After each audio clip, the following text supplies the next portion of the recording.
গতকাল তোমাদের সাথে ভাটুরের রেসিপি শেয়ার করেছি। আজকে তোমাদের সাথে টেস্টি ছোলের রেসিপি শেয়ার করব।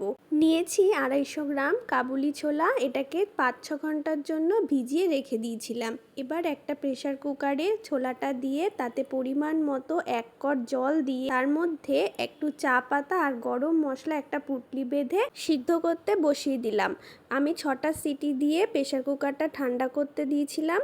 কড়াইতে পরিমাণ মতো তেল দিয়ে তেজপাতা আর গোটা গরম মশলা ফোড়নে দিয়ে ফোড়নটা একটু ভেজে নিয়ে তাতে 2টো বড় সাইজের পেঁয়াজ কুচি দিয়ে দিলাম। পেঁয়াজটা একটু ভাজা হলেই তাতে আদা রসুন বাটা, টমেটো বাটা, 1 চামচ কাশ্মীরি রেড চিলি পাউডার, 1 চামচ জিরে গুঁড়ো, হলুদ গুঁড়ো আর পরিমাণ মতো নুন দিয়ে ভালো করে মশলাটা কষিয়ে তারপর সেদ্ধ করে রাখা ছোলাটা দিয়ে দেব। ছোলাটা একটু ফুটে আসলেই নামানোর আগে দিয়ে দেব গরম মশলা, কাসুরি মেথি, সামান্য একটু চিনি। তৈরি হয়ে গেল আমাদের টেস্টি ছোলে।